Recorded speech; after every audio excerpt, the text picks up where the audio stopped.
Welcome to the Superstar Communicator podcast. My name is Susan Heaton-Wright, a leading impact, speaking and communications expert. My aim is to show you how to make an impact so you will be heard, listened to and respected for career success. Listen weekly to the podcast and go to our website, superstarcommunicator.com. Hi there, everybody. This is Susan Heaton-Wright from Superstar Communicator. You will know that we are getting so many amazing guests to share their experience, their expertise, their knowledge about being a superstar communicator. Let's not beat about the bush. This is what it's about. You being able to present the best version of yourselves. And I know from the feedback that you're constantly giving me that this is what you want. You want ideas from other people. And you are in for a treat today. We have got a gentleman called Mark Terrell who trains people who are reluctant leaders. But I'm going to pass over to Mark to explain to me what that means. Susan, thank you for the invite. What is a reluctant leader? I guess that was the question. Reluctant leader was what happened to me. It was I joined a family retail business straight from school.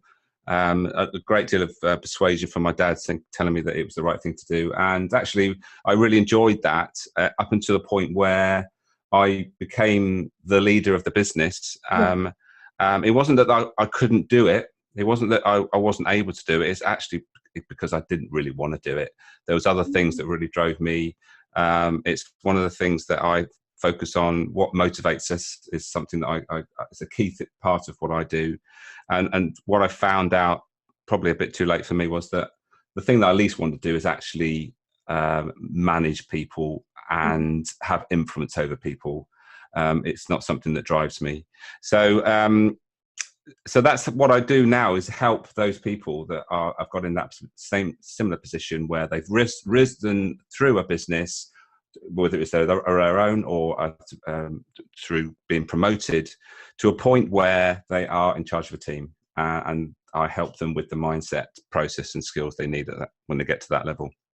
How interesting, because there is this whole thing about emerging leaders and, you know, people that are leaders are the best people. And yet you're absolutely right. We all have different motivations. Not everyone wants to be a leader.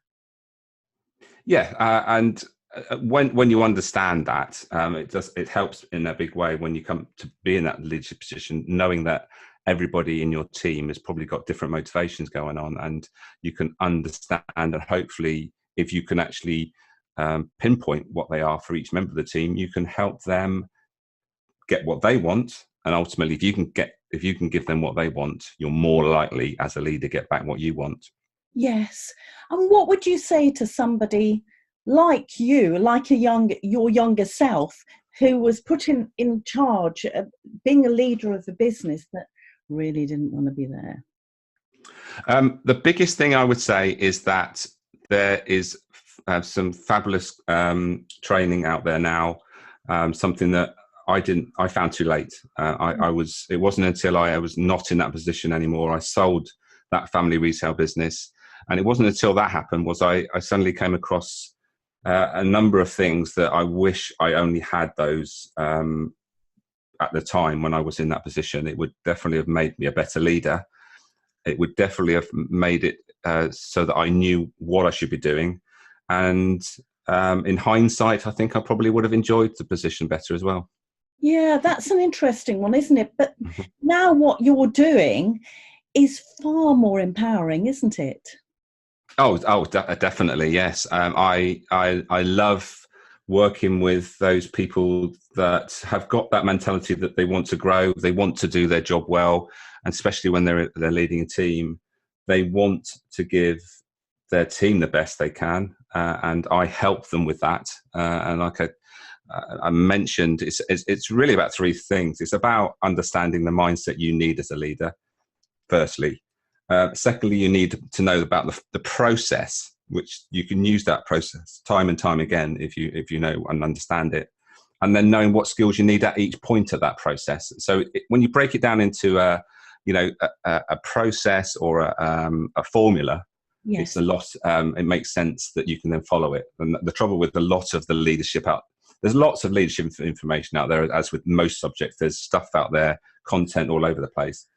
But what we need to do as sort of experts or guides, whatever you want to call us, coaches, is to be the person that can put that and help them work to that process and understand it's only a process rather than a mishmash of just throwing information at them.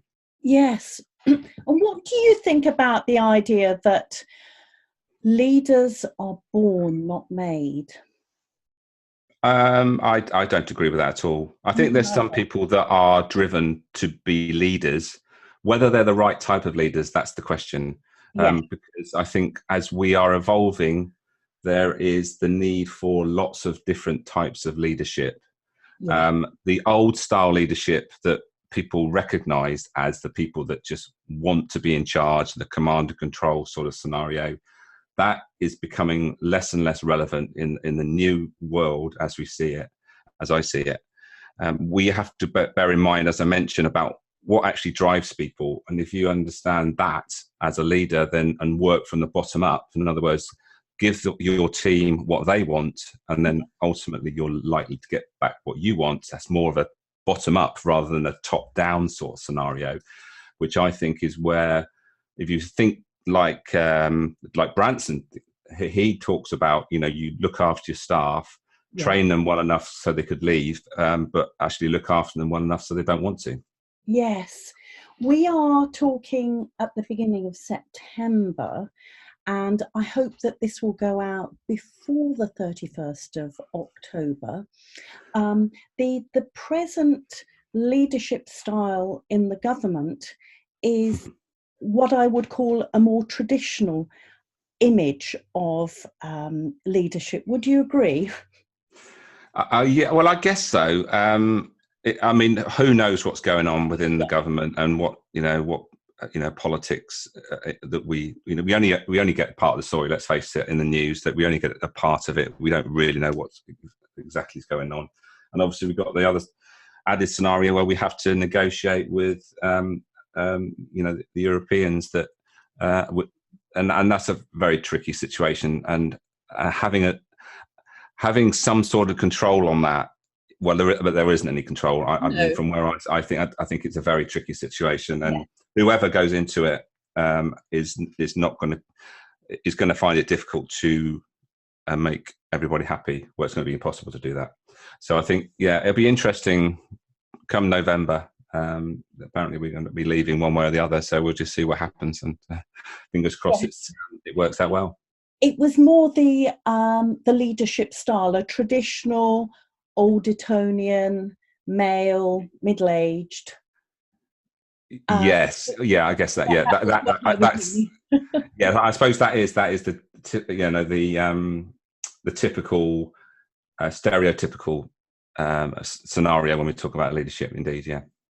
Yeah. Oh, that's good. I'm glad you picked up on that without trying to go into the whole politics thing that's going on in this country at the moment. Indeed.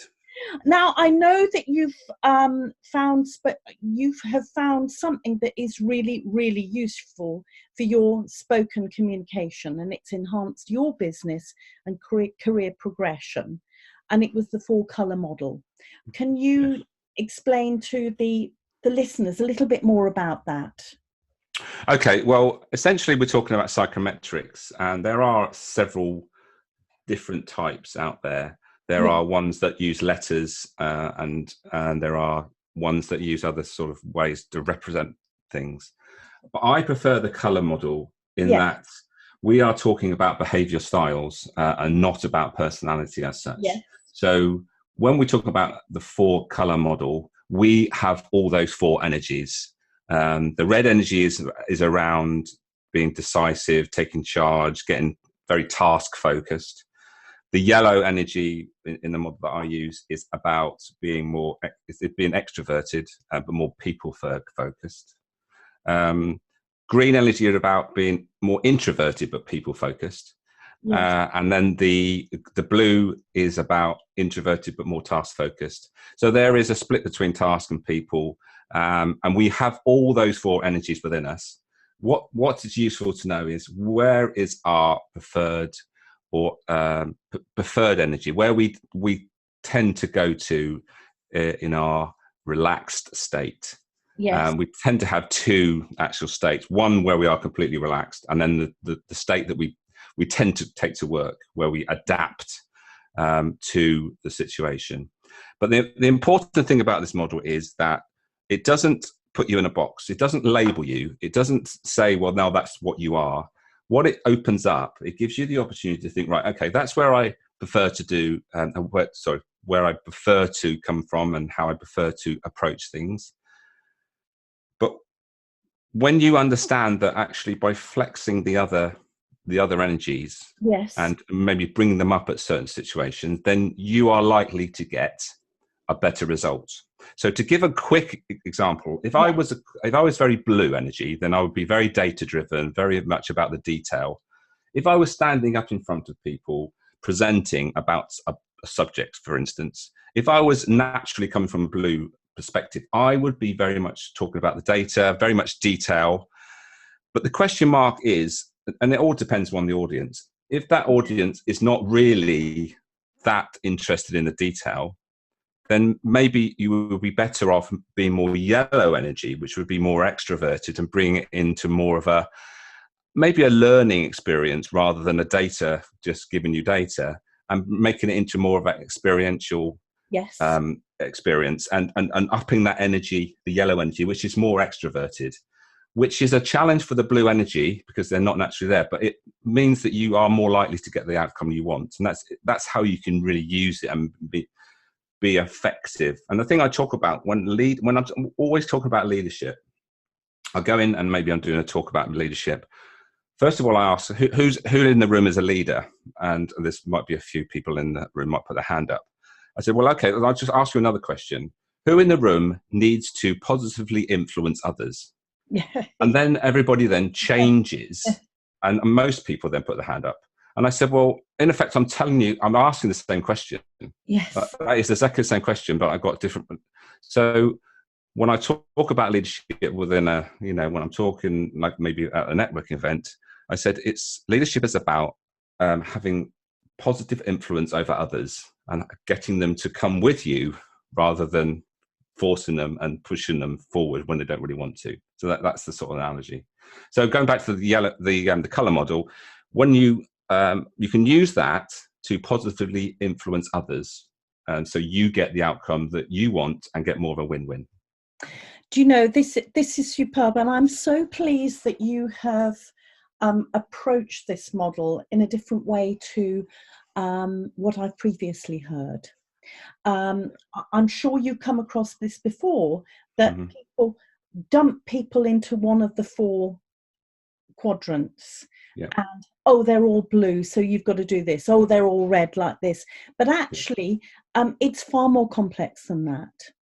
And you can influence people in a far more positive way than labeling them. What do you think about that?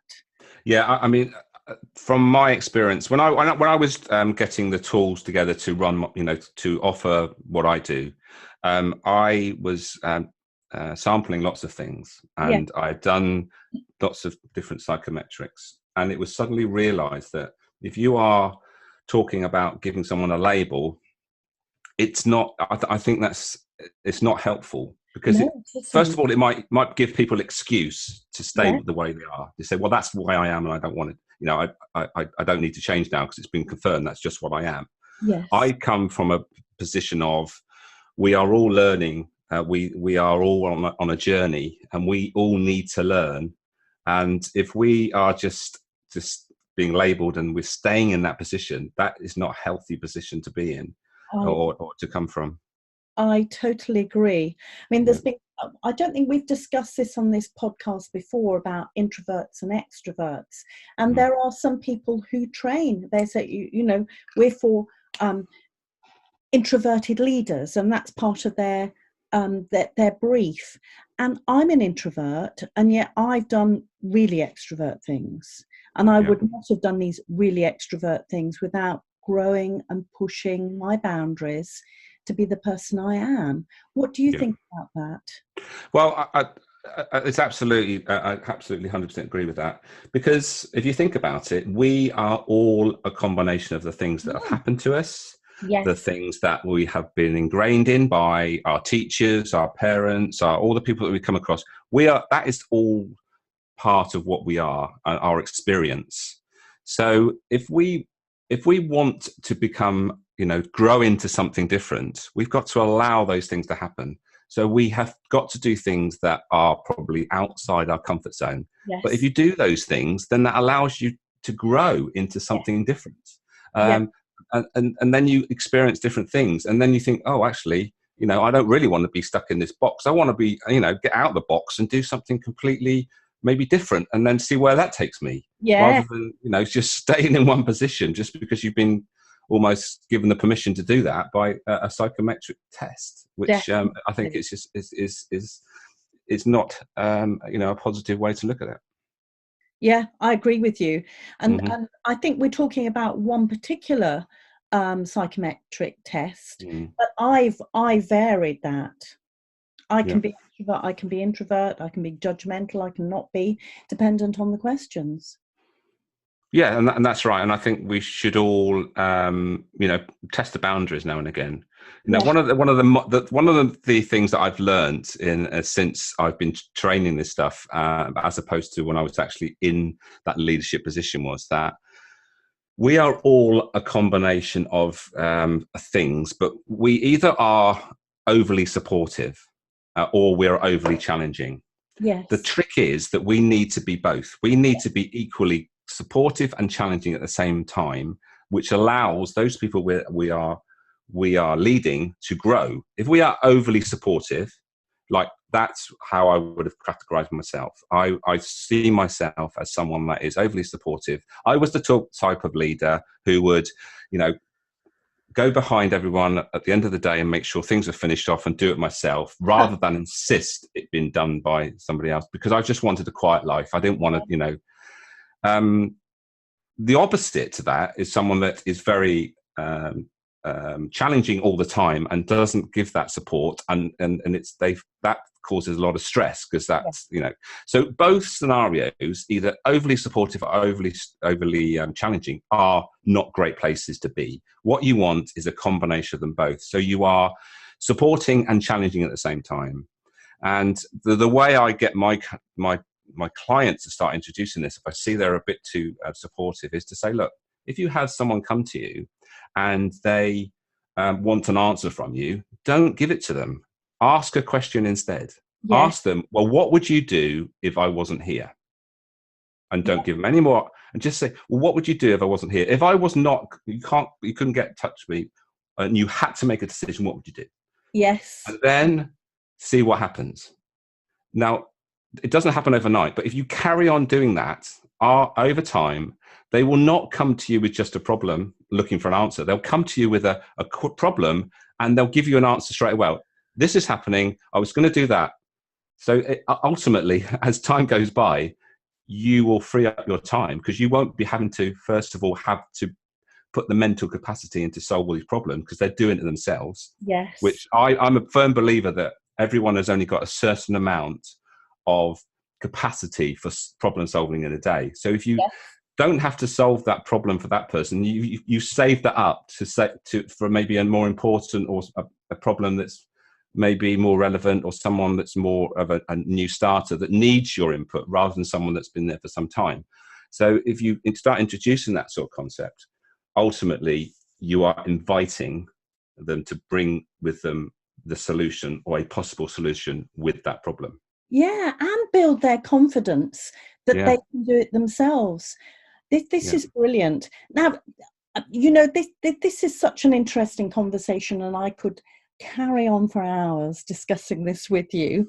I think that the whole point of this is not to stereotype individuals, not to do the sort of sweeping statement that either people are extrovert, introverted, millennials, because we are much more than one single label. Absolutely, yeah. But before we go on to the next part of the discussion, do you have a link for the 4-colour model, just in case anybody in the audience is interested in finding out more? Okay. Yeah, the 4-colour model I use is called See Me, and I think from memory it's called. You can find it at colour-profiling.com or something, or .co.uk. One of those two. And that's the model I'm sort of use on a regular basis with my clients, and it's as described. If that's useful. Yeah, I didn't catch that. Profiling. Okay. Listeners, I will Google that and then put that in the information about this podcast, just in case anybody's interested. Yeah. Now, I always ask my guests about 3 top tips on great spoken communication to share. And right. do you want me to tell you what you wrote? Have I written something already? I can't remember. Yeah, you have. Yeah. Okay. Yes, go for it. So the first one was realize you're always being observed when you're leading. Oh, yes. Elaborate that more. Ooh. Well, the reason I can, thank you for reminding me, because obviously it's been a while since I. It's okay. So the point there is that when you are leading, you've got to remember that everything you do is being observed, and your team is making assumptions or doing something because of it, one or the way or the other. Yes. So it's like a non. It's a form of communication, but not verbal. You are what I think the message what I was trying to say was that we are always communicating, whether it's verbal or other ways, and people are picking things up from us. Yes. Does that make sense? Definitely. So the second one was being explicit is essential to get the outcome you really want. Yes, absolutely. So what explicitness means is that, and it's one of the most trained skills that all leaders need to have. So the best way to sum this up is to put it into a domestic situation. Yes. If you, for instance, wanted your kids to tidy their bedroom, and once you've said that, what you get is the interpretation that Johnny is interpreting your words as one thing or the other. If you want a certain outcome, you've got to be more explicit. So in other words, rather than just say, can you tidy your bedroom up, Johnny? Say, Johnny, can you go to your bedroom and put all your clothes in your wardrobe? Can you clear everything off the floor and put it on a surface, and then get the vacuum cleaner and push it around and to vacuum the whole of your bedroom? That is far more explicit than just say tidy up your bedroom. Then you know what you're expecting, and then when you go and check, you know what you're checking for. Okay. And that in a business scenario is what in most cases. Sorry, I'm having problems with the internet. It has been breaking down. Can you hear me? Hello? Yeah. Hello, can you hear me? Yes, I can now, yes. Yeah. Hello, I can hear you. Can you hear me? Yeah, I can hear you, Susan. Yeah, great. Can you hear me? It broke down for a little while. I don't know if you could repeat. To say that again? Yes. So we're talking about being explicit is essential to get the outcome you really want. Yes. So what I see is that many leaders are not explicit enough. And the best way to describe this is to put it in a domestic situation.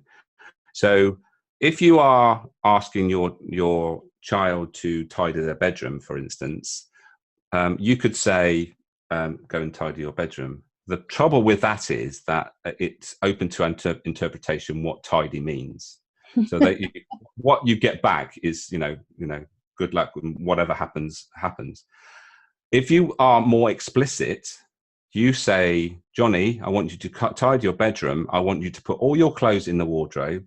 I want you to take everything off the floor, and I want you to get the vacuum cleaner and push it around and vacuum the floor. That is explicitness. So you don't have to keep doing that all the time, because ultimately, if you said it a few times and the result is what you want, next time, or you can say, can you tidy your bedroom? You know what I expect, rather than go into a lot of detail. So what you need to start off with is being explicit, then notice that they've done it right, make sure that you give them confidence that they've done it right. We talked about that a while ago, giving confidence. And then once they're clear on what you expect, they're more likely to give you what you're expecting. Brilliant. I'm going to try that with my son and his room.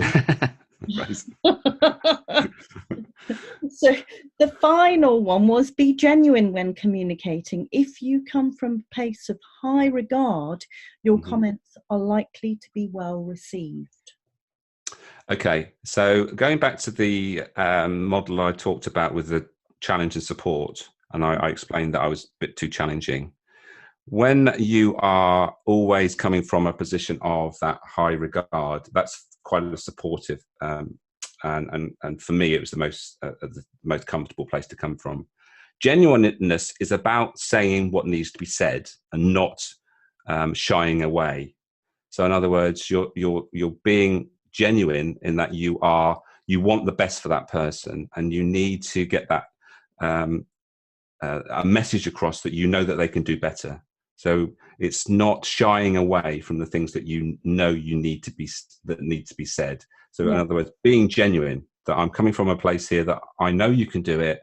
I trust you, and I have faith in you. And I want you to do this. It might be outside your comfort zone, but I think you're well up to doing it. And also, when something goes wrong, again, being genuine, and that addressing the situation, not making it a personal attack, just saying it's something that happened around the way that something was handled, and not making it a personal thing, and just supporting them and saying that next time you can do better, and we know that this is the way we do things around here, because this is the values that we work to.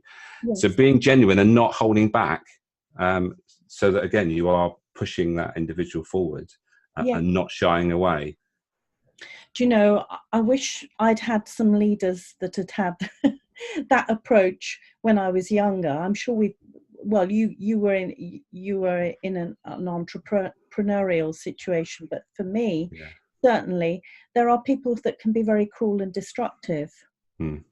Yes, and that is that very challenging leader, which is a stressful place to be. And I think, we've all had situations where we think we're just almost like hung out to dry, out on a limb, and really think, that why, we lose the trust and really wanted to work for that person, because you just feel that they just hung you out to dry, and they're not really supporting you. So that's why it's important to be challenging, yes, but also supportive, so that there is almost like a safety net there. You're not going to be crash and burn and feel that you are the one that's going to make the mistake and everything's going to be pinned on you. You've got to have that support, and that's where a lot of leaders go wrong, or managers, I should say, rather than leaders. Yes.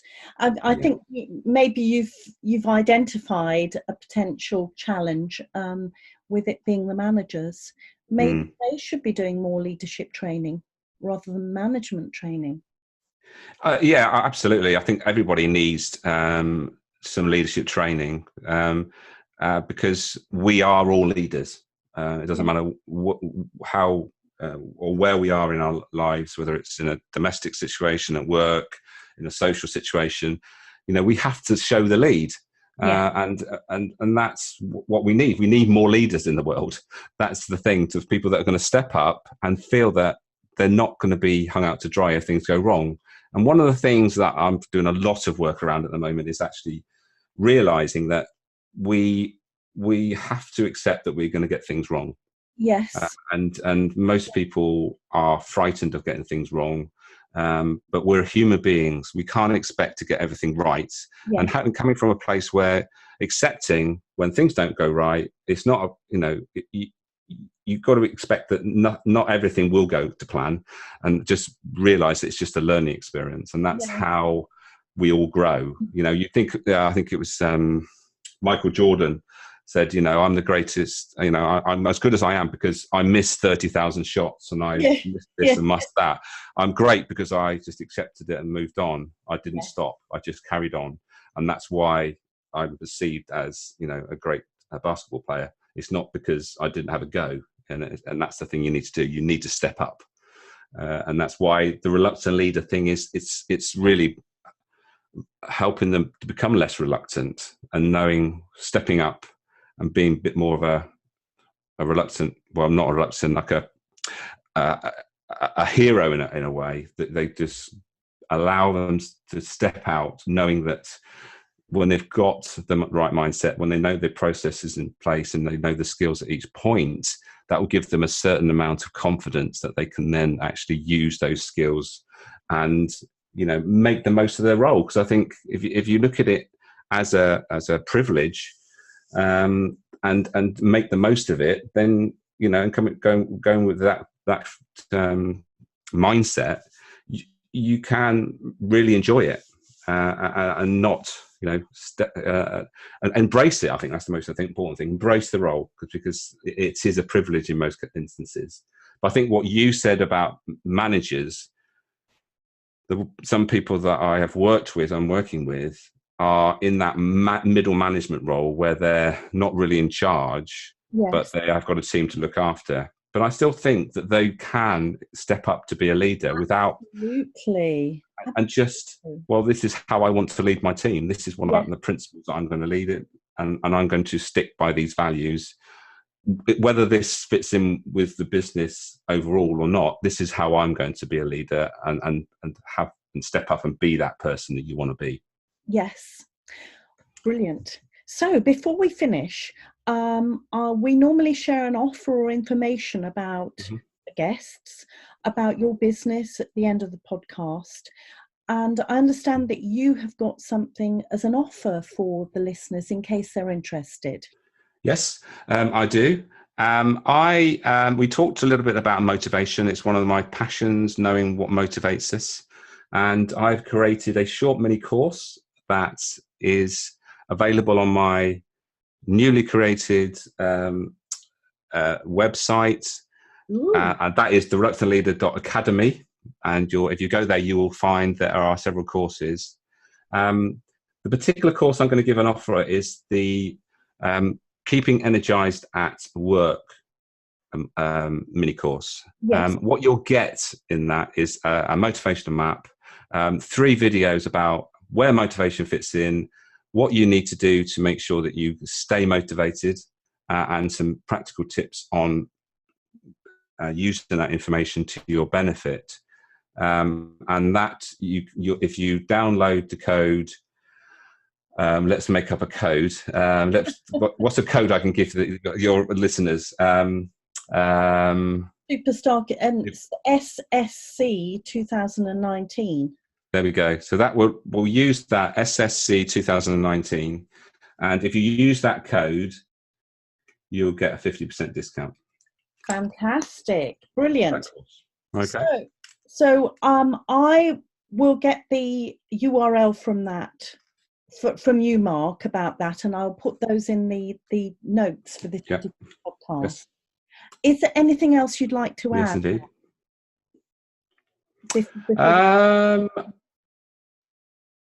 Is there anything else I want to? No, I think we've covered a lot. I think a lot. Yeah. And this is leadership is a passion of mine. I know, and it's just brilliant that you've been able to communicate that. I mean, listeners, you know that this guy, this is what rings his bell.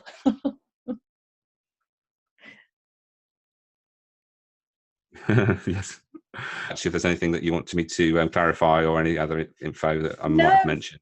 No, not at all. I mean, I think that there's been real clarity in the interview, and listeners, I'm sure you're going to get a lot out of this so that you can step up and be leaders, even if you're reluctant. So thank you so much for the interview, Mark, and thank you very much. You have been listening to the Superstar Communicator podcast. Don't forget to subscribe and review the podcast on iTunes and on apps.